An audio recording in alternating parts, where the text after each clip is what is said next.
함께 시작해도 되죠? 네, 주님의 기도로 시작하겠습니다. 성부와 성자와 성령의 이름으로 아멘. 하늘에 계신 우리 아버지, 아버지의 이름이 거룩히 빛나시며 아버지의 나라가 임하시며 아버지 뜻이 하늘에서와 같이 땅에서도 이루어지소서. 오늘 저희에게 일용할 양식을 주시고 저희에게 잘못한 일을 저희가 용서하오니 저희 죄를 용서하시고 저희를 유혹에 빠지지 않게 하시고 악에서 구하소서. 아멘. 성부와 성자 성령의 이름으로 아멘. 네, 안녕하세요. 네, 오늘하고 다음 주까지가 이제 사회교리라고 하는 겁니다. 여러분 사회교리란 말 들어보셨습니까?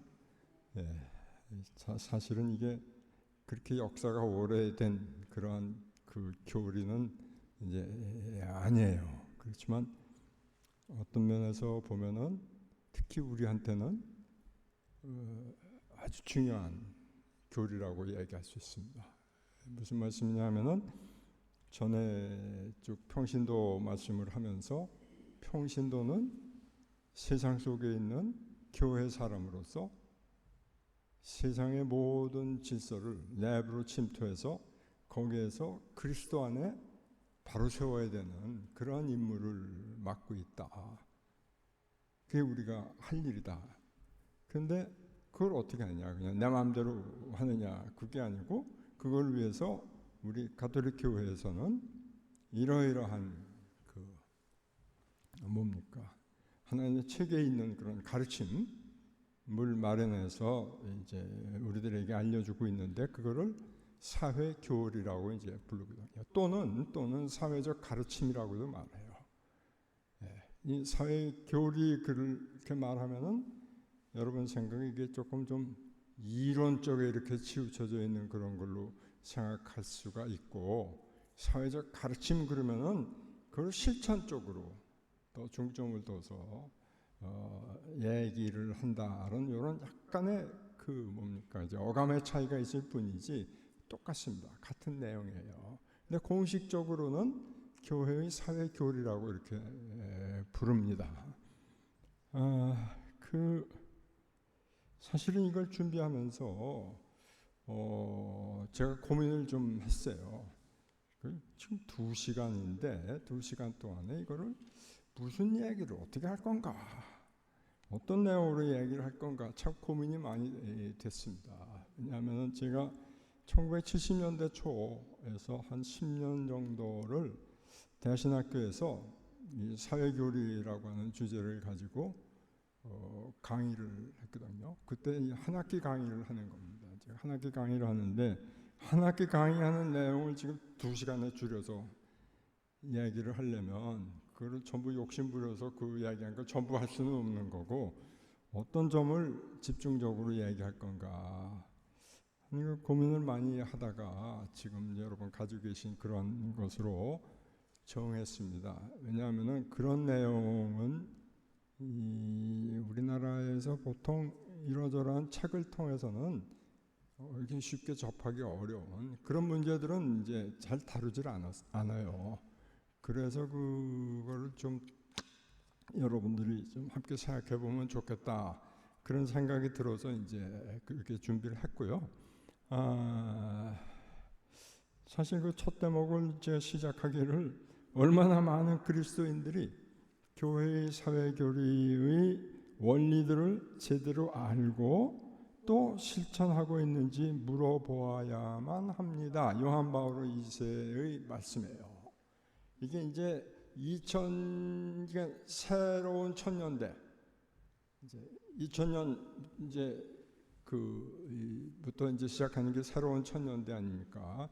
그래서 교황님이 이걸 준비하면서 교서를 발표하시는데 첫 번째 교서가 제3천년기라고, 뭐 제가 사실 이 번역 말에는 조금 이의가 있습니다만 아무튼 그렇게 그 번역을 하고 있으니까 거기에서 하신 말씀이에요. 요한 바오로서 교황님께서는 교황님 되시기 전부터 이 사회교리에 대해서 상당히 중요하게 생각을 하고 계시던 그런 이제 분이에요. 그런데 사실은 사회교류는 그런 뭐냐? 아까 말씀드린 대로 평신도들이 일상생활을 하면서 세상 안에서 그리스도로서 교회로서 살아가면서 세상의 모든 그런 자기 생활 주변에서 일어나는 이런저런 일들을 간단한 거죠. 내가 생활 속에 세상 안에서 그리스도다 하면 그리스도의 눈으로 보는 거예요. 예? 보는 거죠. 그리스도의 눈으로 보는 거예요. 두 번째는 그리스도의 머리로 판단하는 겁니다.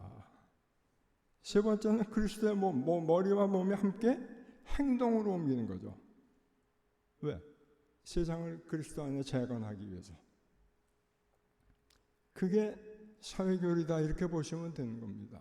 그러니까 거기에 이제 보고 판단하고 행동하라. 그러니까는 본다 할 적에는 이걸 보고 그냥 보는 게 아니라 성찰의 원리라고 이야기하거든요. 이게 좀 우리 이걸 어떻게 볼 건가 하는 거죠. 두 번째는 내가 봤는데 내가 이걸 어떻게 평가하고 판단할 거냐 하는 거죠. 그럼 평가하고 판단했으면은 그것을 그리스도 복음의 빛에 비추어서 바로 잡도록, 개선하도록, 잘 되고 있는 것은 더 잘 되도록 행동으로 옮겨야 되잖아요. 그 행동으로 옮기지 않으면 그 무슨 소용이 있습니까? 예? 그래서 이제 그런 것들이 바로 사회교리다. 그럼 이런 사회교리는 뭡니까? 언제, 어디서, 어떻게 태어났을까 하는 겁니다. 참 궁금하실 거예요. 이게 사실은 역사적으로 보면은 18세기로 이제 거슬러 올라갈 수 있어요. 여러분 잘 아시는 대로 이제 산업혁명, 영국서 시작되지 않습니까? 산업혁명. 그래서 18세기에 영국에서 이제 산업혁명이 일어나고 18세기 중엽부터요. 그 다음에 이제 18세기 말에 오면은 프랑스에서는 뭐예요? 프랑스 혁명이 일어난다고요. 그러니까 이 두 가지가 상당히 이 사회교리를 형성하는데 우리 교회가 사회교리를 이제 만들어내는데 아주 그 중요한 이 계기가 되는 그러한 사건들입니다. 그럼 그 전까지는 왜 없냐? 아니요. 그 전까지도 사회교리에 해당하는 여러 교부들의 가르침들이 있었죠. 없는 게 아니에요. 그러나 이 산업혁명 이전 시대에는 뭐예요? 농촌사회 아니에요. 복음도 예수님 시대는 어떤 시대예요? 농경사회란 말이에요. 근데 이게 농경사회하고는 전혀 딴판인 사회가 벌어지는 게 산업혁명으로 인해서 일어나는 거다 이거죠. 그래서 그 농업사회, 농경사회에서보다는 아주 빠른 속도로 상황이 전혀 다른 상황이 전개되니까 이제 본격적으로 이걸 이제 보게 되는 건데 거기에도 사실은요 우리 가톨릭교회 특성상 어떤 상황을 보고 즉각적으로 대응하는 이거보다는 시간을 두고 어떻게 보면 좀 뜸을 들여가면서 이거 확실하게 봐야 되니까 그렇게 이제 시간이 걸리게 되는 거거든요. 그 시간이 걸리는 과정을 제가 지금부터 이제 설명을 드리려고 하는 건데, 그러면 산업혁명이라는 게 뭐냐? 잘 아시는 대로 그 전까지는 제일 빨리 달리는 그 뭡니까 교통수단이 뭐였습니까? 마차네, 마차. 예? 말이죠, 말. 그래서 마력이라고 그런 거예요, 마력이라고. 그런데 전기기관을 발명한 거 아니에요? 석탄. 그걸 떼서 이제 이 엔진이 돌아가게 한단 말이에요. 그러니까 이것이 말의 힘하고는 이게 게임이 안 되는 거예요. 비교가 안 된단 말이에요. 근데 이거를 생산 과정에 뭐 상품을 생산하는 데까지 다 집어넣으니까 어떻게 돼요? 뭐 어려운 말도 아니죠. 여러분 잘 아시는 대로 생산성이 올라가는 거예요. 생산성이 올라간다는 말은 무슨 말이냐 하면은 생산 요소. 뭐 흔히 이제 그 뭡니까 자본, 노동, 토지 이렇게 말하는 이제 생산 요소. 지금은 거기다 한 가지 더 얘기하죠. 플러스 뭐예요? 기술이라고요. 같은 자본, 노동, 토지를 가지고 있어도 기술이 뛰어난 사람하고 생산자하고 아닌 사람하고는 게임이 안 되잖아요. 그것도 요즘은 어떤 시대까지 왔습니까? 이제 이게 인공지능이네. 예? 바둑을 두는데 사람이 못 이긴단 말이에요. 이런 시대까지 온 거예요. 이건 뭐라고 얘기해? 지금 뭐 4차 산업혁명이라고 얘기해야 되나요? 뭐 아니면 5차 산업혁명이라고 말해야 되나? 이거 지금 헉헉대고 우리 따라가기 바빠요. 그리고 저 같은 경우만 해도 이게 지금 뭐 제 같은 세대는 뭐예요? 하는 말이 있어요. 대다수가 뭐냐? 컴맹이야. 어? 그대 앞에만 서면 난 왜 작아지는가 하잖아요. 컴퓨터 앞에만 서면 난 왜 작아지는가 이거예요. 그렇게 지금 돼 있잖아요. 어떤 사람은 골치 아파서 보기도 싫은 거야. 그 앞에만 있으면 30분만 있으면 머리가 아프대요. 저보다 젊은 교수가 옛날에 그랬어요. 그래? 난 2시간도 좋고 3시간도 좋고 야, 그 뭐 시간 가는 줄 모르겠던데 이런 차이가 있는 거죠. 그래서 뭡니까? 이 생산하는데 이제 그러한 이 생산성이 그러니까 이런 생산 요소 단위당 소출, 산출량을 말하지 않습니까? 그러니까 이게 같은 물건을 만들어내려면은 시간이 덜 들고 그만큼 손도 덜 가는 거예요. 그래서 많이 만들어요. 팔어. 그러니까는 이게 농촌서 그 농촌 생산이라는 건 전 농촌에 살아보질 않아서 뭐 잘 모르겠습니다만 아무튼 짐작컨대는 1년에 뭐 농사철이 있잖아요. 예? 이거 심는 대로 그 다음날 뽑는 게 아니잖아요. 예? 그러니까 이거하고는 비교가 안 되죠. 근데 땅 면적도 얼마 안 되는데 다닥다닥 붙어가지고 사람들이 그냥 거기서 나온 소출로 먹고 살아야 되잖아요. 그게 얼마나 가난합니까? 예? 얼마나 가난해요. 그러니까 여기 농촌에서 한 사람이 빠져나가고 두 사람이 빠져나간들 소출의 변동이 없어. 소출의 변동이 없는 거예요. 그러니까 이 사람들이 전부 뭐예요? 도시로 말하자면 이 공장이 들어서는 큰 도시로 이제 몰려가요. 그걸 농촌 탈출이다 이제 이렇게 말하고 도시로 인구가 막 몰려드니까 유입이다 이제 이렇게 말을 합니다만 전문 용어고요. 그렇게 되는 거예요. 그러니까 거기에 모여서 공업 노동에 이제 들어가는데 산업 노동에 투입이 되는데 어떻게 됩니까? 이게 산업 노동에 들어가는데 이 사람들은 어떤 사람들이냐면은 기술을 가지고 있는 사람들이 아니에요. 그냥 맨주먹 붉은 피로 일하는 사람들이에요. 그러니까 얼마든지 뭐야 이건 너 뭐야 왜 농땡이 부려? 간도 너 내일부터 다른 사람은 얼마든지 기다리고 있어요. 얼마든지. 그러니까 이게 객소리도 못하는 거야. 공장 주인이나 자본가한테 말하자면 객소리도 못해요. 하라는 대로 해야 되는 거예요. 그런 상황이죠. 다 이렇게 몰려서 가족들이 다 몰려들었는데 제일 큰 문제가 뭡니까? 집이 있어야 될 거 아니야. 의식주, 옷도 그렇고 식도 그렇고 주는 더더군다나 말할 것도 없는 거예요. 아주 열악한 상황. 그러니까는 뭐 소위 그거를 이제 도시 주변에 공장지대 주변에 형성되어 있는 지금 뭐 우리나라에도 많잖아요. 슬럼가라고 얘기를 하고 하는데 저는 아직도 기억이 뚜렷한 게 제가 사실은 이거를 좀 설명을 드려야겠다. 이 방식으로 여기에 대해서 사회교류 배경에 관해서 설명을 드려야 되겠다 생각한 거는 여러분들이 제가 설명드리는 거를 들으시면서 혹시 모르겠어요. 조금 이제 경험이 연세든 분들은 경험이 있을 수도 있는데 우리나라의 발전 과정을 생각해 보실 수 있어요. 똑같아요.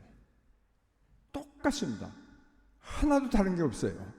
그 과정을 우리나라는 아주 압축해서 다른 나라 100년 걸릴 거면 우리는 한 20, 30년 내에 끝난 거예요. 요게 대단한 거죠, 사실은. 우리나라 우리 민족, 배달 민족이 그런 사람들, 그런 민족들이에요. 자부심을 가져야 되는데 이게 잘 안 되는 것 같아요, 제가 보기에는. 그래서 아무튼요, 그 보면은요, 제가 60년대 초 그러면은 제가 이제 고등학교 졸업하고 대학 들어가고 뭐 이럴 때입니다. 서울에요, 판자촌 기억나십니까? 지금 그때 사진들 보면요, 야 여기서 우리가 살았어? 이렇게 되죠. 산에 올라가면, 전 도남동에 살았는데 산에 올라가면 산동네 집들이 하나 둘 셋, 문패도 번질 수도 없는 집들이야 전부. 그게 들어서는 거예요. 그게. 어떻게 살았나? 우리 성당이요, 도남동 성당 앞에 개천이 있었어요. 지금은 이제 저 뭡니까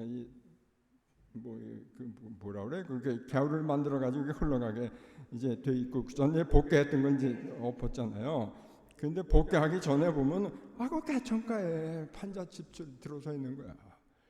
이거 어떻게 살아요 여기서? 근데 이게 지금 그런 거하고 우리가 견줘서 비교해서 생각할 수가 있는 거예요. 얼마나 열악한 조건에서 삽니까?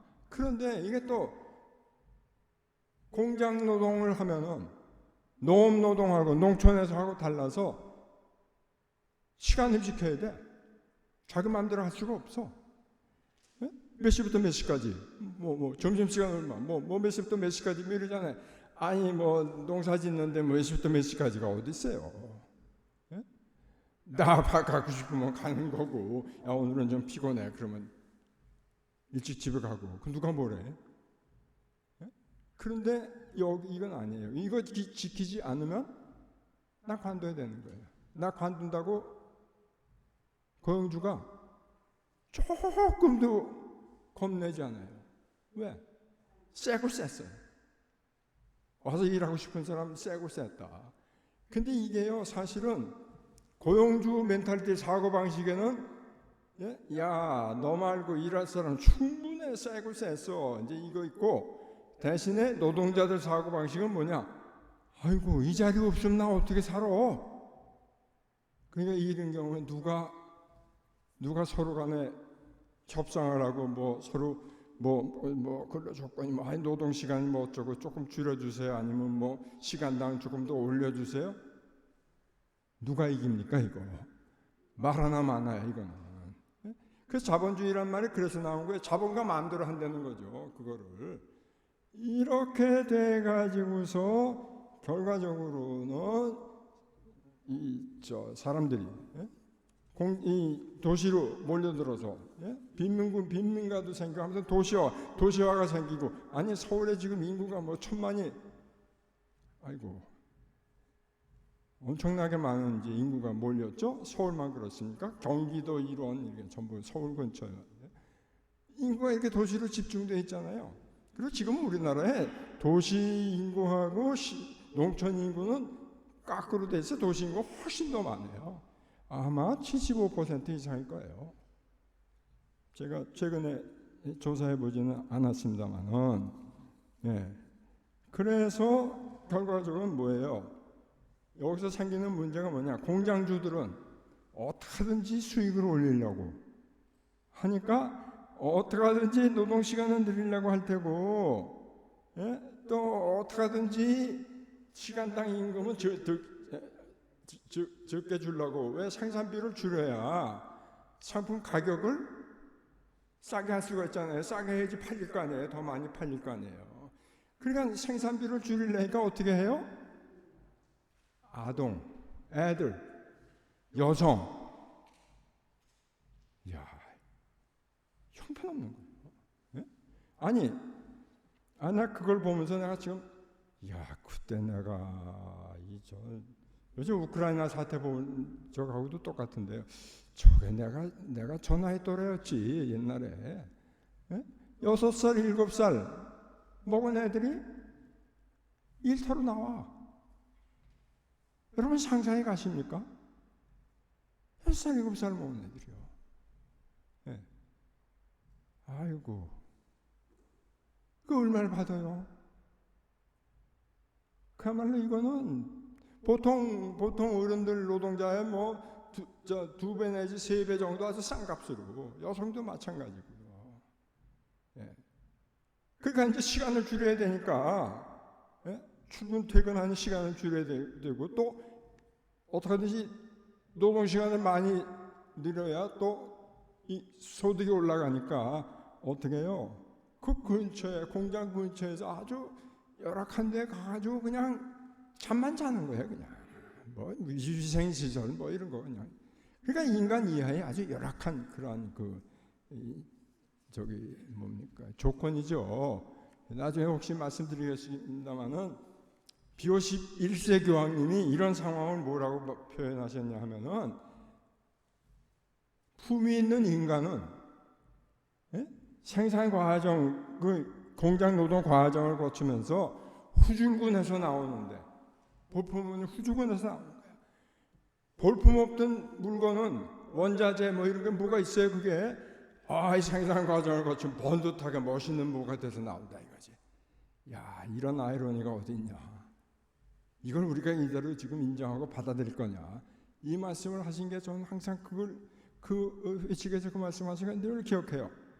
야, 이건 참 문제다. 문제 중에 문제다. 이제 이거죠. 예? 그러니까 결국은 이렇게 해서 뭐예요? 자본이 축적이 되는 거예요. 자본 축적을 어떻게 하느냐? 노동자들한테 줄 걸 덜 주고, 예?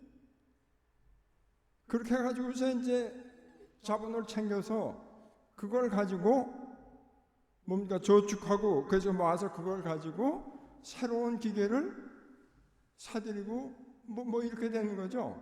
이런 식으로 경제가 이제 성장을 해 가게 된다. 그런 거죠. 그래서 어떤 변화가 또 일어나냐면은 이렇게 되니까 이제 동력을 이 전기 기관을 써서 하다 보니까 이렇게 이 생산 체제 자체가 바뀌면서 뭐예요? 이 자본이 이제 주된 역할을 하면서 노동은 아까 말씀드렸는데 이제 뒷편으로 물러나는 거예요. 예. 그런 상황. 예. 그래서 결국은 이제 자본이 중요한 그러한 요소가 되니까 그렇다고 해서 자본만 가지고 생산되는 건 아니잖아요. 그러니까 노동이 필요한 거란 말이에요. 근데 노동은 이렇게 열악한 조건에서 자기 품을 팔아야 되니까 어떤 문제가 생기냐 하면은 자본과 노동 간의 대립이 투쟁이 발생을 이제 하게 되는 거죠. 자본과 노동이 이제 투쟁을 한다 하면은 어떻게 됩니까? 자본가는 생산 과정에서 그가 주된 역할을 하는 그러한 사람이죠. 그런데 그와 반대편에 있는 거는 어떤 사람이냐 하면은 소위 프롤레타리아, 무산자 계층이라고 이제 얘기를 하지 않습니까? 무산자 계층은 뭐예요? 생산 수단을 가지고 있지 않은 거예요. 생산 수단이란 말이 엄밀히 얘기해서 자본이란 말입니다. 자본은 뭘 말하냐면은 생산 수단을 말하는 거예요. 그 생산 수단이 없어. 돈이 있어야죠. 없으니까 생산 수단을 마련할 길이 없는 거예요.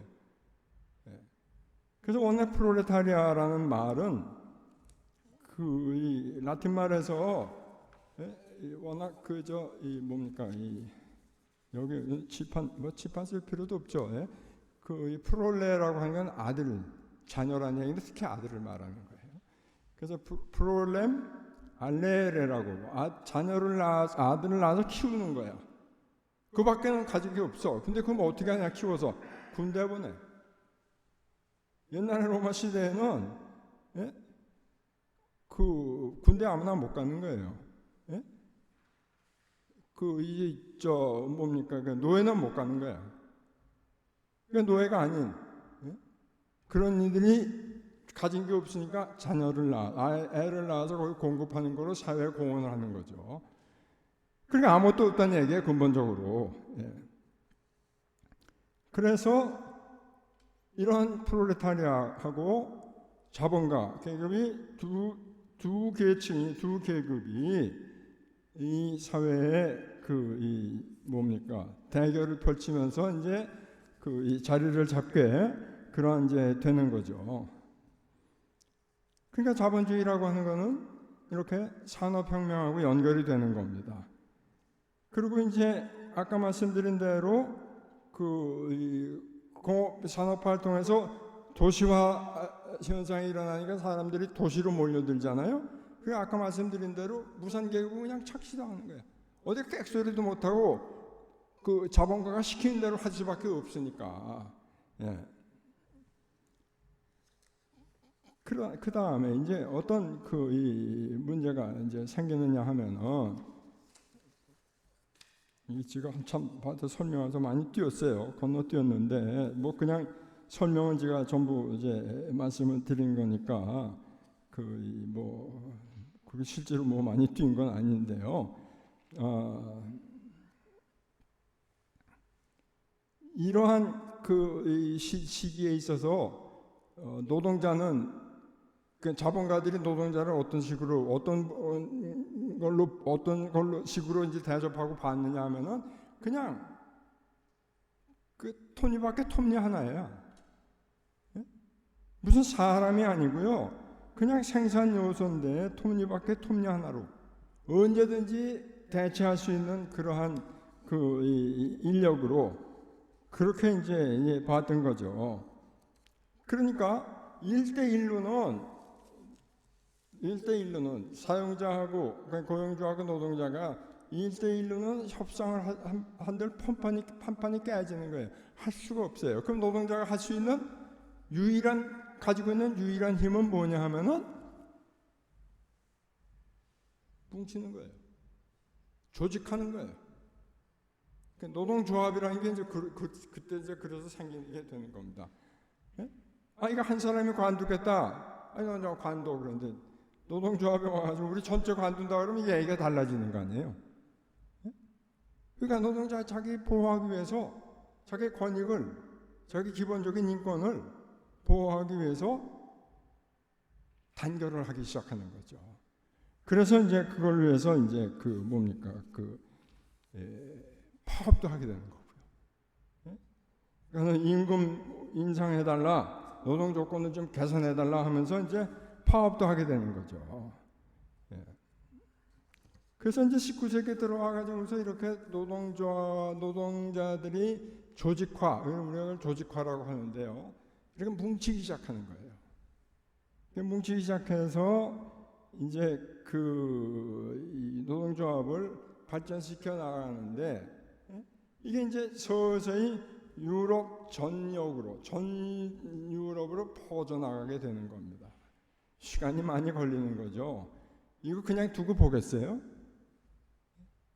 사용자 또는 고용주 자본가 입장에서는 이거 그냥 두고 볼 일이 아니잖아요. 왜? 자기들 이해관계랑 직결되기 때문에 이거 어떻게 하든지 이거는 파괴해야 되겠다. 와해시켜야 되겠다. 아니면 맥을 못 추게 만들어야 되겠다. 여러 가지 방법이 다 있습니다. 여러 가지 방법이 다 있어요. 별의별 게 다 있어요. 그거는 제가 여기서 일일이 다 그건 말씀드리지 않아도 짐작하실 수 있어요. 사용자들이 다들 자기 이 속에 이해관계에 딱 부딪히면은 온갖 걸 다 생각하죠.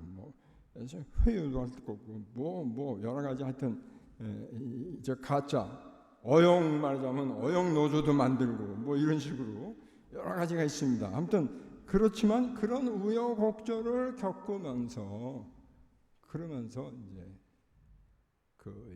노동조합 운동이 이제 자리를 잡고 발전해 나아가기 시작하는 겁니다. 미국 같은 데서도 이제 노동자들이요. 그 노동조합의 간부 좀 되려면 감옥에는 몇 번 왔다 갔다 해야 된다는 거죠. 그게 별다는 거야. 노동자들한테는 내가 이만큼 노동자 권익을 위해서 투쟁한 사람이다 이제 그런 얘기입니다. 그게요. 아무튼 나중에 기회가 있으면은 이 문제에 대해서는 노동자들 문제에 대해서는 우리 교회의 제일 첫 번째 이 사회교리에 말하자면 초석을 놓은 그러한 이제 교황님의 가르침이 소위 새로운 사태 레룸 노바룸이라는 걸로 이제 레오 13세 1891년에 나오는데요. 그건 노동헌장이라고 부를 만큼 노동자 문제에 집중되어 있는 거예요. 자, 아무튼 그래서 그때 가서 이제 말씀을 드리려고 하고요. 그 여러 가지 실패와 좌절, 고난의 시기를 거치면서 이렇게 발전되어 오는 거죠. 예. 그 베네딕토 16세 교황님께서 회식을 통해서도 이렇게 말씀했어요.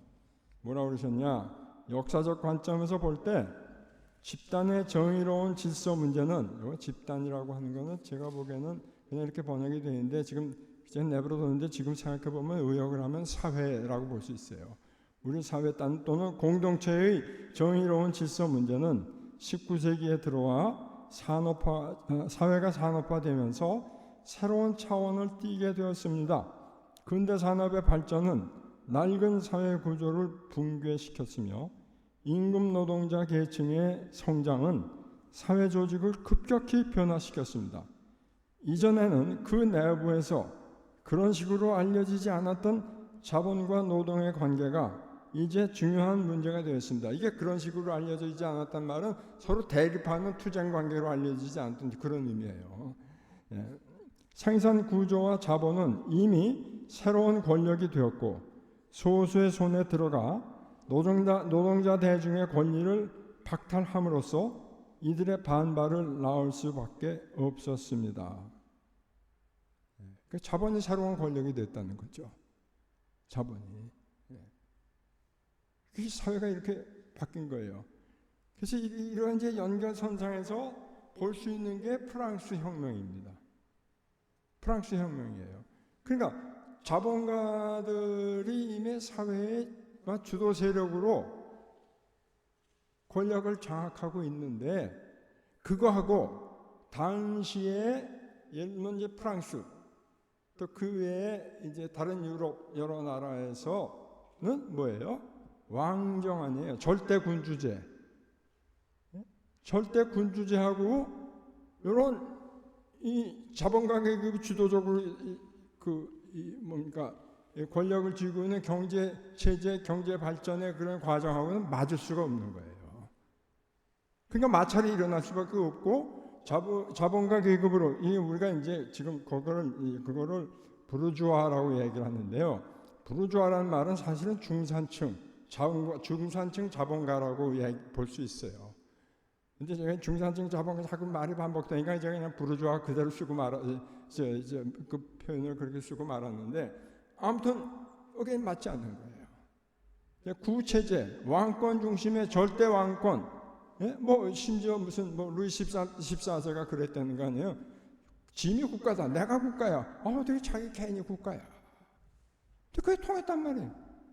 그리고 그걸 둘러싸고 있는 집단들, 협력자들, 거기에 교회도 포함된다 이거죠.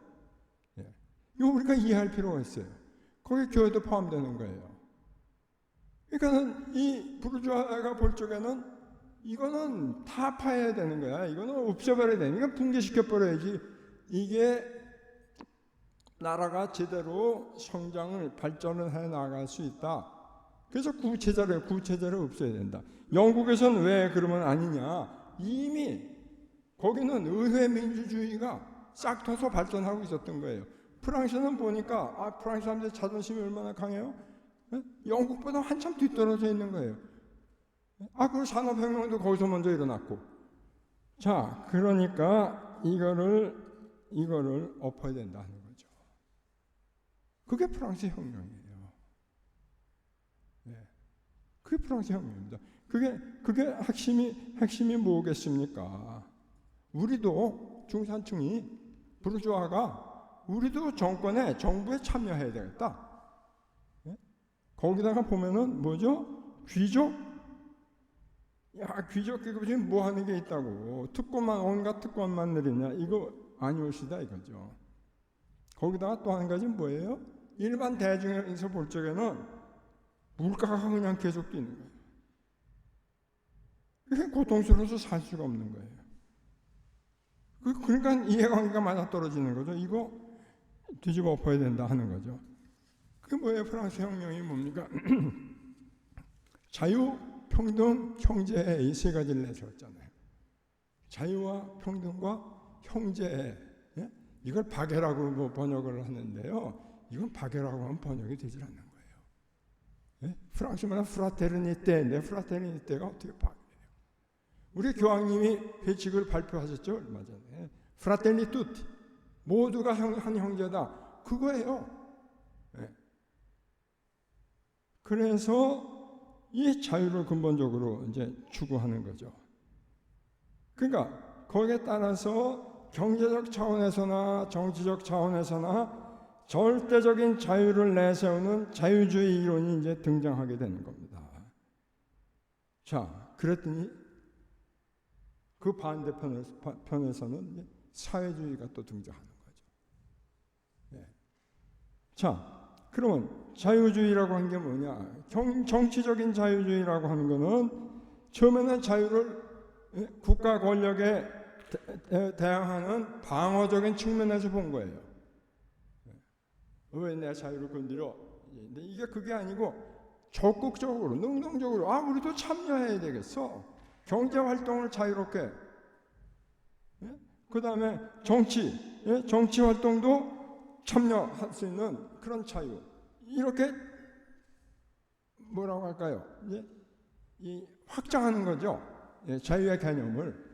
근데 지금 우리는 이거 당연한 걸 알지만요, 당시로는 그게 아닌 거였죠. 그리고 이 당시에 1700년대 말, 제가 그거 생각해봐서 이거 우리는 그때 뭐 했나? 아이고, 우리 천주교 한참 박해당할 때입니다, 이거. 우리 천주교 신자 숨도 못 쉬고 그냥. 그럴 때예요, 이게요. 근데 이 프랑스 여기서는 이미 이제 뭐 오히려 교회를 공격하는, 자유를 달라 하면서, 정부에 대해서 자유를 달라고 하면서 동시에 교회라고 하면 그 고위 성직자들을 주로 얘기하는 건데요. 왕권의 협력자냐 당신들은, 이렇게 공격을 당하던 이제 그런 이제 이 시대였단 말입니다. 경제적 자유가 사실은 더 이제 중요한 건데요. 경제적 자유 그러면은 금융, 기업 이런 문제에 대해서 국가가 간섭하지 말아라 이거예요. 그냥 내버려둬. 우리 그냥 자유롭게 활동하게 내버려둬. 이게 사실은요, 자본주의의 이제 특징 중에 하나죠. 자본주의라고 하는 거는 아주 세 가지 특징이 있는데요. 하나는 이 공장, 재산, 이게 재산은 이제 생산수단이라고 말하지 않았습니까? 요거는 내 거를 내가 가질 수 있는 거야. 기업. 그래서 그 생산수단을 활용해서 할 수 있는 게 뭐예요? 운영하는 게 기업이란 말이에요. 기업이에요. 그 기업도 활동을 자유롭게 하도록 내버려둬라 이거죠. 정부가 자꾸 들어서서 감나라 배나라 하지 말아라 이런 얘기예요. 이거 항상 있는 문제입니다, 이게요. 요 시대의 문제만이 아니고 여전히 우리나라도 똑같은 거예요. 이 문제는 정도 문제를 가지고 얘기하는 거니까 똑같은 거예요. 그러나 당시로서는 뭐 시작이니까 지금으로 봐서는 엄청난 얘기인데 아무튼 시작을 그렇게 하는 거죠. 기업, 자본주의 기업 활동의 차이죠. 그래서 세 번째가 제일 어떻게 보면은 자본주의에 있어서 핵심적인 요소예요. 핵심적인 요소예요. 그게 뭐냐? 이윤 추구의 자유입니다. 내가 이윤을 얼마나 남기느냐, 얼마로 할 거냐, 이 상품의 생산에서 가격을 얼마로 할 거냐, 얼마나 할 거냐에 따라서 내가 여기 들어가는 생산비하고 차액을 보면은 그게 이윤으로 돌아가는 거 아니에요? 그러니까 얼마나 할 거냐는 이건 내 마음대로다 이거예요. 이건 내 마음대로야. 여러분 사실 이게 뭐 생각해 보세요. 그 무슨 약품 있잖아요. 약품. 이야, 어떤 건 뭐 얼마나 비싸요? 얼마나 비싸요? 그게 한 알에 얼마 뭐. 그래도 아마 암의 특효약이다 그러면 진짜 특효약이요? 돈 안 따질 거예요? 근데 그 약이라는 건 뭡니까 이거? 갈면은 뭐예요 그거 전부? 먼지 아니야, 먼지. 이게 그렇게 비싸? 예? 그런데 그렇게만 얘기할 수가 없는 것이요. 그 약품을 그렇게 만들 때까지 얼마나 많은 투자를 한 겁니까? 그리고 이게 뭐예요? 성공할지 실패할지도 모르는 거예요, 이거는. 그렇잖아요. 그냥 수없이, 뭐 독지가들도 막 그냥 기부하고 하는 게 뭐예요? 인류의 건강을 위해서, 인류의 복지를 위해서 좀 이 약을 개발해 달라, 이제 이거 아니겠어요? 지금 우리 코로나를 겪으면서 지금 좀 무슨 치료약 좀 빨리 개발됐으면 안 그랬습니까? 예? 얼마나 돈 드는 게 문제가 아니라고요. 자, 그래서 그 세 가지가 자본주의의 이제 특징인데, 이제 그것을 전부 자유 문제인 거죠. 그런데 이렇게 하는 데 있어서 그 자유를 내세우는 거는 국가가 간섭하지 말라는 거거든요. 국가의 불간섭이야. 내버려둬. 근데 어떤 문제가 생기느냐 하면은, 이게 이렇게 그냥 내버려두고 가다 보면은 경제활동이 이렇게 그냥 전개되다 보면은, 여러분, 사람이 평등하다고 그러죠? 뭐가 평등해요? 저는 이게 안경 없으면 뭐 이게 좀, 요새는 좀 안경 없어도 어떤 데는 더 잘 보여요. 시력이 평등하지 않잖아요. 달리기 다 달라요. 그렇죠? 능력이 다 달라. 그게 뭐가 평등해요? 이 평등은 하느님 앞에 인격적인 평등을 말하니까 그게 평등이라는 거죠. 나머지 능력은 평등이 아니에요. 이게 뭘로 반영이 돼요? 생산활동에 반영이 되는 거죠. 어떤 사람은 아이디어를 내서 기업을 창업하잖아요. 그건 아이디어 값 아니에요. 평등하지 않다고요. 그래서 그것이 자기한테 돌아가야 된단 말이에요. 이제 그러다 보면은 어떤 문제가 생기느냐 하면은, 어떤 사람은 물푼으로 똥전 한 푼 없이 시작을 했어도 큰 기업을 일으키는가 하면은, 어떤 사람은 뭐 손자로부터 유산을 아무리 많이 물려받았어도 실패하고 마는 거야. 또 그렇지도 않은 사람은 수두룩해. 또 뭐예요? 차이가 생긴단 말이죠. 그러면 뭐가 생겨요? 대기업이 일어나잖아요. 대기업이. 그 대기업이 일어나면은 거기에 노동자들이 일자리를 찾아서 몰려들게 되고, 이게 양자 간에 둘 간에 평등하게 계약을 맺는다고 해도 이게 쉽지 않은 일이 된단 말이죠. 이건 문제가 있지 않느냐? 그럼 이걸 전부 그냥 그러면 엎어야 되느냐 하니까, 그게 아니올시다라고 이론적인 제시를 해야 되는 거죠. 자유주의라고 하는 것이 이렇게 뜻이 있는 것이다 해서 경제학자가 이제 등장을 하는 거예요. 아담 스미스 국부론 뭐 이래가지고 자유주의 경제. 뭐예요? 그 사람은 뭐예요? 자유방임, 국가는 개입하지 말아라 이거예요. 개인은 워낙 자기 개인의 이익을 추구하는 데에서 제일 잘 아는 게 그 사람 자신이다 이거예요. 그러니까 그가 자기한테 손해될 일은 하질 않는다 이거죠. 그러니까 자기 이익을 극대화하기 위해서 최선의 노력을 다한다. 그건 내버려둬라. 그걸 다 합하면 국가 전체, 공동체 전체의 이익도 그걸 통해서 극대화하는 거다. 이 논리를 피는 거예요. 그러니까 모든 걸 시장에 맡겨둬라. 그럼 시장이 알아서 자동 조절을 하게 돼 있다. 그 자동 조절을 어떻게 하느냐? 수요와 공급에 의해서 자동 조절을 하게 된다. 누구도 자기한테 손해되는 일은 생산자도 소비자도 하질 않으니까. 내버려둬라. 그걸 누가 조절하느냐? 거기 보이지 않는, 안 보이는 손이 있다. 뭐 어떻게 보면 하느님의 손이라고 얘기할 수 있을 정도로. 그러니까 내버려둬라. 국가는 뭐하냐? 국가는 야경이나 봐라 이거. 야경. 누가 나한테 무슨 뭐 청하지 않는 손님이 내 물건을 훔쳐가?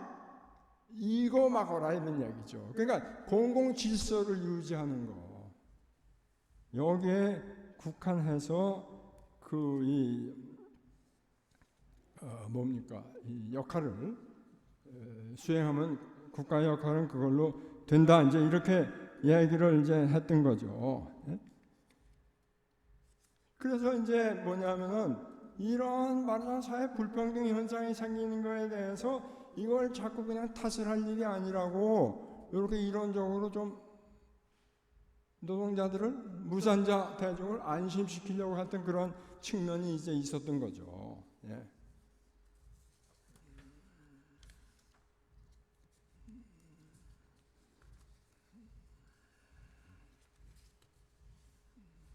그래서 이 자유주의 경제의 입장에 서면은 결국은 뭡니까?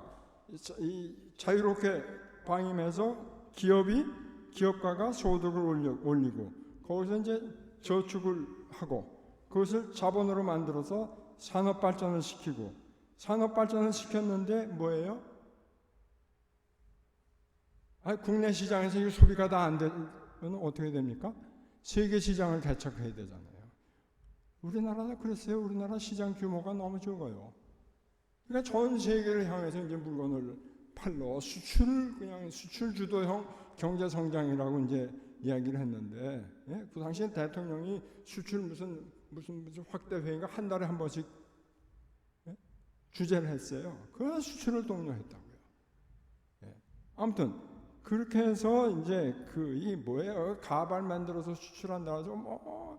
주의 성당 다니는 주의 잘 아는 사람 집에서 보면 그 집에서 가발 그거를 그냥 원저기를 한 단계 가다듬는 일을 하더라고요. 그런 시절이 60년대예요. 아무튼 그래서 뭐라고 할까요? 이렇게 세계 시장을 창출하게 되고 또 그것을 이제 통해서 자본이 축적되고 그래서 거대 기업이 우리나라에서 이제 세계 굴지의 거대 기업들이 생기잖아요. 참 바이든이 와가지고 찾아가. 야, 이제 저는요. 그냥 눈을 의심하는 거예요. 야, 이제 이거 지금 우리나라가 이렇게 됐어. 이거 지금 참 대단한 민족이다. 남북이 좀 힘만 합쳐봐라. 이거 지금 안보 위험만 없고 그래봐라. 이거 어떻게 아마 중국 사람이 제일 벌벌 떨 거예요. 사실요. 게임이 안 되잖아요. 거기 뭐 수가 많은데 거기 참 무서운 나라죠. 우리 사람 한 사람 붙으면은 우리가 지질 않아요. 예. 자, 아무튼 그래서요. 그래서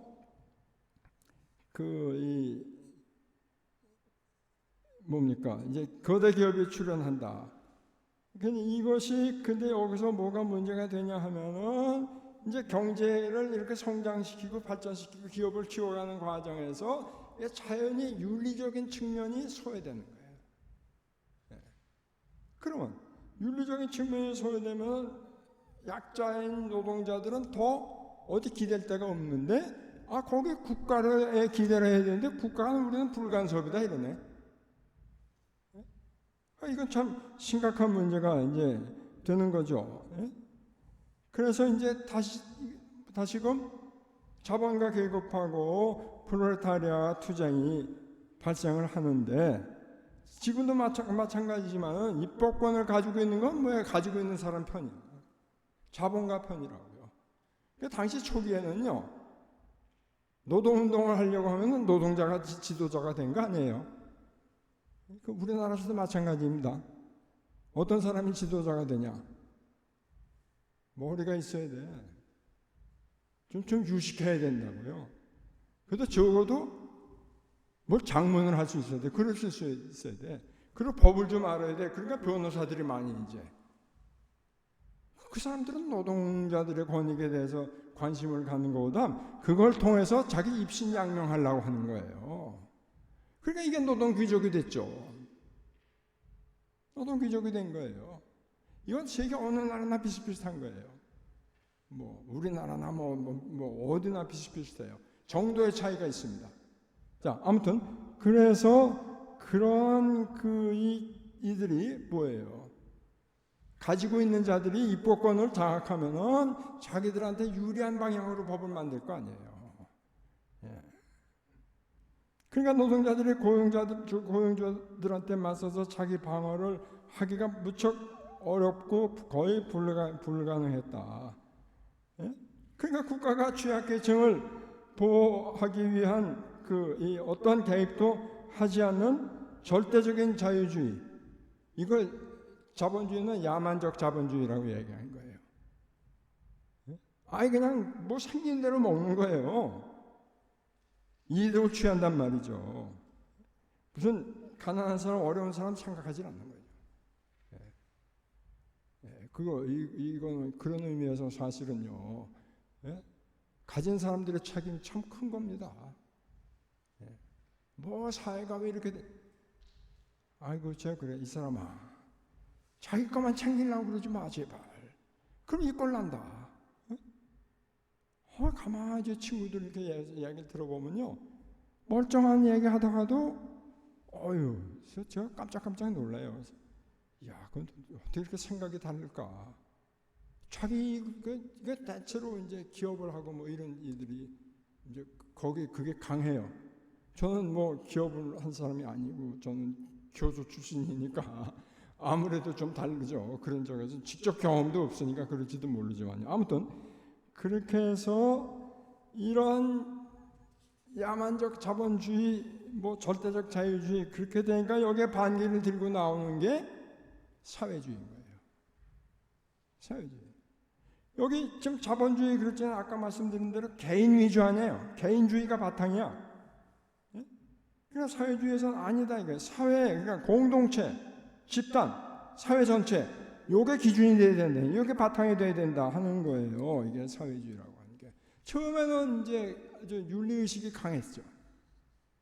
거기에는 그리스도교 정신이, 이 사람들이 전부 유럽에서 나온 거니까 누가 뭐라고 뭐 성당에 안 나오고 교회 안 가도 어려서부터 배운 게 그거라고요. 요게 문화예요. 이게 엄청 무서운 겁니다. 뭐 이태리 가면 성당 안 가요? 안 가는 사람 수두룩해. 근데 그 사람들 말하고 이렇게 얘기 나누다 보면은 그리스도교 정신이, 복음 정신이 바탕에 있어요. 자, 그래서 여기 이제 처음에 그런 이 사회주의 어떻게 보면 우리가 이제 이상주의적, 그러니까 뭡니까 이제 유토피아적 사회주의다 이제 이렇게 이야기를 하는데요. 마르크스가 이제 소위 과학적 사회주의다 이래 가지고서 이 사람이 이야기한 건 뭐냐면은, 노동자하고 자본가의 생산 관계에서 볼 적에 생산은 노동자가 그냥 뼈 빠지게 다 했는데 거기서 일어나는 과실은, 열매는 왜 노동자는 이만큼밖에 못 가져가고 나머지 전부 자본가가 가져가냐. 그리고 자기 투자에 대한 뭐 이런 거 비용 다 빼고 나면은 그 잉여 자본이라고 얘기했죠. 이걸 지가 가지고 그 다음에 또 그 다음 투자를 해가지고서 기업을 키워가니까 이건 문제다 이거죠.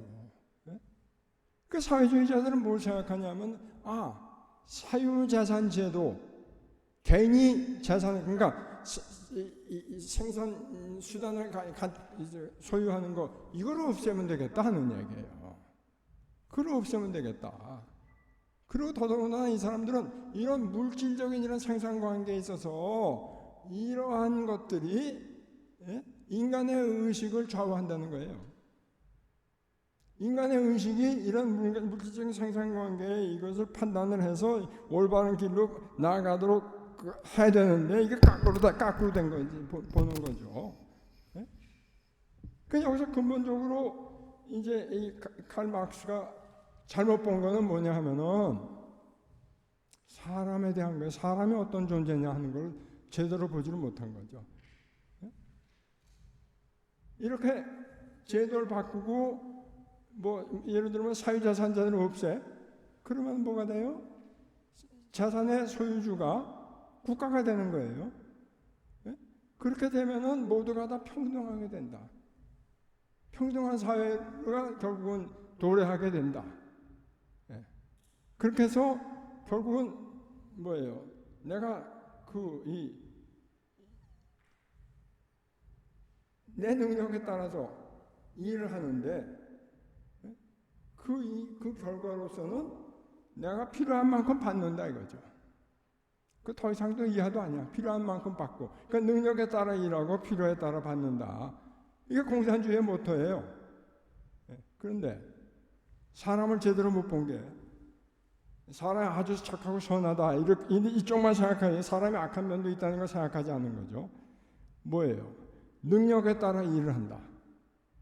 그럼 어떻게 됩니까? 필요에 따라 받는다? 좋아. 내 능력은 조금 발휘하고 그냥 한 운동 만 운동하고 내 필요는 이만큼 부풀리는 거야. 그럼 망하는 거 아니에요? 안 한다고요. 일을 안 해요. 사람이 그런 존재란 말이죠. 이건 아주 사실은 이거는 이 칼 막스 공산주의가 이제 막시즘이 실패하지만은 우리한테는 근본적으로 문제를 제기하는 화두예요. 이게 사실은요. 이거 어떻게 하면 될까 사람을요? 인간 개조를 어느 정도까지 할 수 있느냐 하는 그런 문제가 이제 되는 거죠. 그래서 이게 실패로 끝난 건 이제 다 아시는 거 아니에요. 러시아, 소련. 사실은요, 칼 막스의 이런 막시즘이라고 하는 공산주의 이론이에요. 이건 이론. 만일에 이 이론을 러시아가 볼셰비키 혁명을 해서 그 제정 러시아를 뒤집어엎지 않았으면은 그냥 이론으로 끝나고 말아요. 이론으로 끝나고 말아요. 그냥 옛날에 칼 막스라는 사람이 이런 주장을 했어. 프리드리히 엥겔스가 이런 주장을 했어. 둘이서 무슨 공산당 선언 1848년에 만들어냈는데 이런 거야. 그게 아니라 이거를 실제로 러시아에서 혁명으로 뒤집어 엎으면서 한 거예요. 왜? 이 칼 막스는 뭐라고 얘기를 했냐 하면은 결과적으로 이렇게 노동자들이 착취를 당하다 보면은 처음엔 당해도 끝까지 이렇게 쭉 가다 보면은 이게 우리가 착취당하고 있구나. 이게 현 체제가 이런 생산관계가 문제구나 해서 봉기에서 일어나서 뒤집어 엎게 돼 있다는 거예요. 궁극적으로는. 그런데 그때까지 어떻게 기다리냐? 머리 있는 의식 있는 사람들이 들어서서 혁명 말하자면 세력을 형성해서 조직해서 뒤집어 엎어야 된다는 거죠. 그러니까 그때는 누가 등장하냐 하면은 지식인들이 등장하는 거예요. 그게 러시아예요. 그게. 근데 어떻게 됐습니까? 1917년 러시아 볼셰비키 혁명 언제 손들었죠? 1990년? 한 70년 정도 걸린 거예요. 이게 문제가 있다는 걸 아는데 70년 정도 걸렸어요. 근데 그걸 알고 또 따라가? 있을 수 없는 일이죠, 이거는. 누가 그거를 따라가려고 그러겠어요. 자, 그래서 다음에는 이제 여기 제 얘기가 아니라 마르크스는 이 새로운 세상에 필요한 질서에 대해서 생각하지 못한 것만이 아닙니다. 실제로 생각할 필요도 없었다는 거죠. 이 문제에 대해서 그가 아무 말도 하지 않은 것은 그가 선택한 접근 방법에 따른 논리적 귀결입니다. 그는 인간이 언제까지나 인간이라는 사실을 망각하였습니다. 그는 인간을 망각하고 인간의 자유를 망각하였습니다. 그는 자유는 언제나 자유이며 악을 위해서도 그러하다는 점을 망각하였습니다. 그는 경제만 바로잡으면 모든 것이 바로잡힐 것이라고 생각하였습니다. 그의 진짜 오류는 유물론입니다. 인간은 실제로 단지 경제적 조건의 산물이 아니고 경제적으로 바람직한 조건을 만들어냄으로써 단지 외부로부터 자유롭게 될 수는 없습니다. 이런 얘기죠. 그러니까 무슨 이 환경을 이렇게 바꾼다고 해서 인간을 바꿀 수 없다는 얘기하는 거죠. 근데 절대적 자유주의, 절대적 사회주의 이게 서로 맞서는데 진정한 문제는 뭐냐면 둘 다 절대적이라고 하는 데 있어요. 절대적 자본주의는 자유주의는 국가가 절대적으로 개입하면 안 된다는 거고 절대적 사회주의는 국가가 절대적으로 모두 다 개입한다는 거죠. 전체를. 이건 어느 것도 하나 이 문제를 해결할 수 없다 이런 얘기죠. 그 우리가 이제 또 하나는 이게 상당히 중요한 대목인데요. 노동자 계급의 착취 상황을 대할 때 단순한 윤리적 판단, 곧 자본가는 나쁘고 노동자는 선하다 이런 식으로 판단해서는 곤란하다 이거예요. 왜냐하면 이건 올바른 접근 방법이 아니에요. 프랑스 구체제에서도 봉건 계급은 당시 교회도 이 봉건 계급에 이제 포함되는데 부를 생산하지 않았어요. 반면에 중산층 자본가 계급은 부르주아는 노동자들을 착취하면서도 일자리와 부를 따라서 발전을 만들어낸 거예요. 부가 없으면 진보도 없고 산업도 경제 성장도 없는 겁니다. 이걸 생각해야죠. 이게 왜 부의 분배를 얘기하는데 그 부의 분배를 말할 때 부가 이미 있다는 게 전제가 되는 거죠. 부가 없는데 무슨 분배예요. 그 무엇보다도 먼저 부를 생산해내야 되는 거죠. 이거 어떤 정당의 연설이나 논설이 아니고요. 그건 아주 기본적인 기초적인 논리인 거예요. 부를 생산하도록 하고 경제적일 뿐만 아니라 사회적 인간적 발전에 시동을 걸도록 하려면은 산업화 과정이 그만큼 필요한 거다. 이제 그 말인 겁니다. 이런 의미에서 산업혁명과 프랑스 혁명은 모든 인간 현상이 다 그러하듯이 항상 빛과 그림자가 있잖아요. 그럼에도 불구하고 사회를 발전시키며 여러 면에서 어느 정도 복지를 이룩한 게 사실이라는 거죠. 이제 그 시대 생산 계급은 자본가 계급. 물론 노동자 존엄성을 부정하는 뭐 여러 가지 해악과 부정적 측면을 저지르기는 했지만은 아무튼 이런 공이 있다는 거죠. 그러니까 빈곤을 벗어나는 게 문제라면 무엇보다 먼저 일자리를 창출하고 부를 생산해야 되는 겁니다. 그런 다음 축적된 부의 분배를 생각할 수 있는 거죠. 실제로 발전 과정은 기본적으로 두 단계로 이루어집니다. 첫째는 생산, 둘째는 분배예요. 거꾸로 할 수가 없는 거예요. 이거는 이 둘째 단계에 가서야 평등과 사회 정의를 말할 수 있는 겁니다. 실제로 부를 생산하지 않고 어떻게 평등을 말할 수 있을 것이냐? 평등은 이미 빈곤 속에 존재한다. 이게 유명한 말이 있는데요. 뭐냐? 예? 아주 평등하고 행복한 사회가 어느 사회였냐?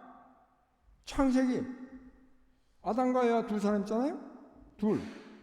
아담과 에와가 둘이 어떻게 했어요? 사과 한쪽을 싹 반 나눠 먹었네? 아, 평등하다고. 사과 한쪽 반쪽 먹고 뭐가 평등하면 뭐가 평등하다는 얘기 그게.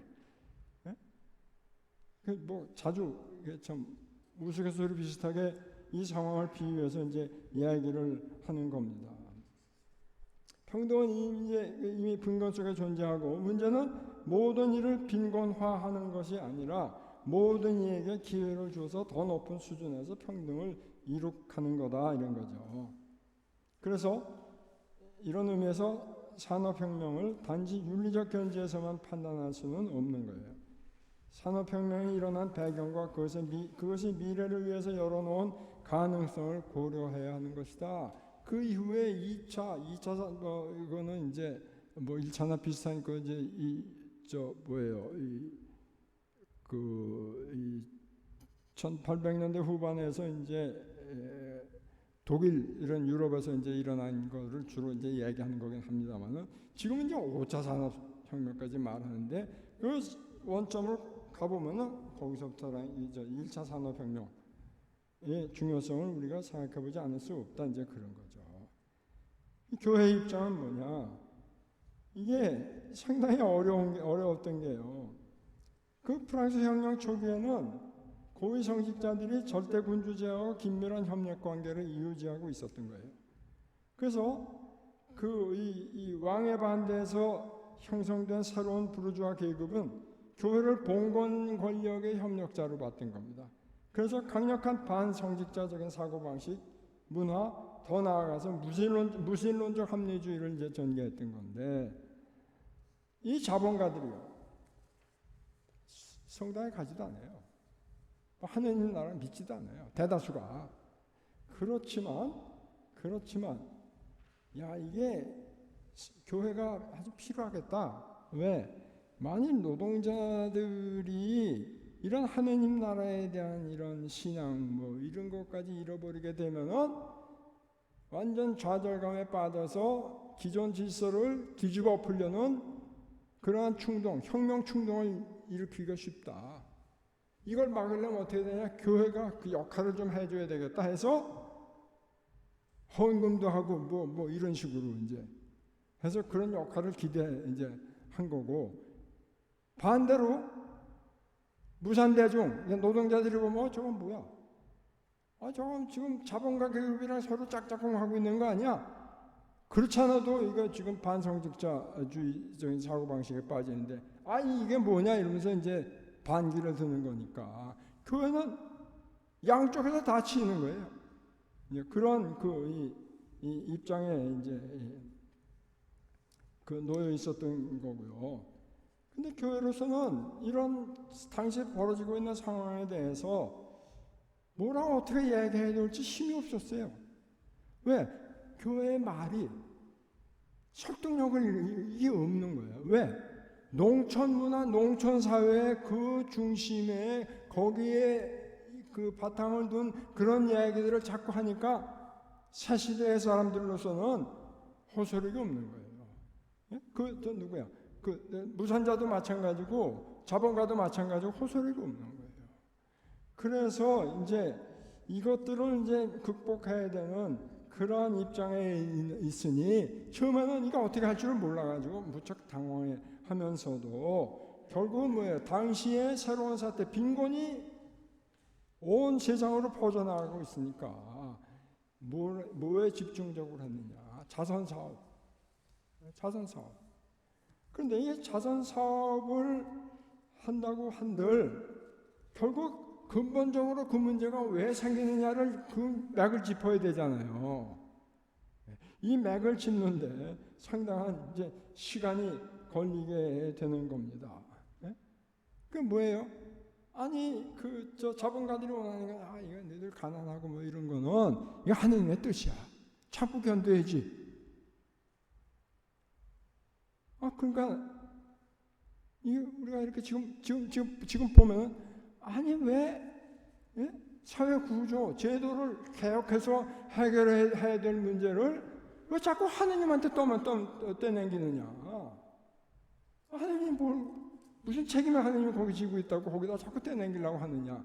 이런 이 문제가 이제 되는 겁니다. 그런 식으로 대응해서는 안 되는 것인데 아무튼 교회는 이러한 상황을 이해하는데 엄청 시간이 걸린 거예요. 그거는 누구예요? 베네토 16세 교황님께서도 그대로 이제 인정을 하신 거죠. 여기 이제 보시면은 교회의 지도자들이 정의로운 사회 구조의 문제에 새로운 방식으로 접근할 필요성을 매우 더디게 깨달았던 사실을 인정하여야 하겠습니다. 솔직히 말씀하신 거예요. 베네토 16세 교황님께서. 그래서 이제 이러한 이 과정을 거쳐가는데 그렇다고 해서 교회에서 잠자코 그냥 보고만 있었냐? 참아라 이게 아니에요. 그것만 하고 있은 게 아니고, 독일에서도 그렇고 여러 유명한 이런 이 문제, 사회 문제 해결을 위해서 앞장섰던 여러 주교님들이 있고 신부님들이 있고 그래요. 왜? 신부님들 특히 상황을 보고 같이 사니까 알잖아요. 이거 해결해야죠. 그 주교님들도 보고도 듣지만은 이제 보면은 성경 말씀을 보시면은 이 품삯을 제대로 안 주는 문제라든가 불의하고 타협하려고 하는 이런 문제라든가 등등에 대해서 야고보서, 이사야서, 또 아모스서 이런 데 보면은 그게 나와 있다고요. 그걸 보면서 이제 우리가 뭘 어떻게 해야 될 것이냐 하는 것에 대한 의식을 점점 더 이제 강하게 느끼게 됐던 거죠. 성체는 곧 하느님의 빵인데 이 빵이 인간의 빵이라는 것을 이제 깨닫게 되는 거죠. 그 결과 사람들의 성찬의 잔치에 함께 참여한다면 더욱더 지상제와는 형제로 함께 나누어야 되는 거 아니냐. 그래서 이런 문제가 이제 BO12세 한때까지 올라가서 이 문제를 사실은요 1869년에서 70년까지 끝난에서 이제 중단된 게 제1차 바티칸 공의회거든요. 그거를 준비하면서 여러 문서에 이제 준비 문서에 나와 있어요, 이 문제가.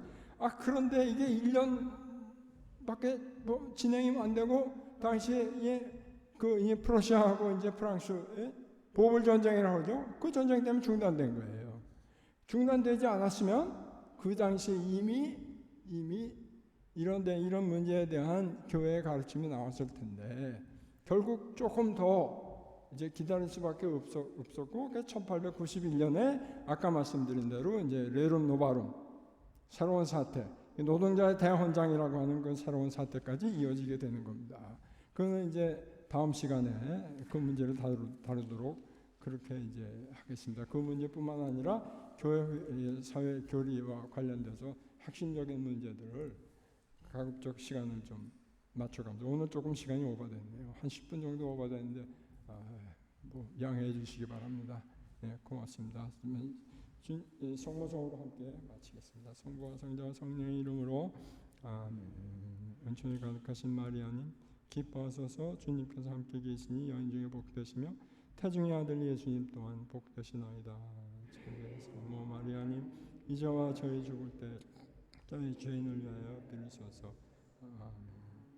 성부와 성자와 성령의 이름으로 아멘. 고맙습니다.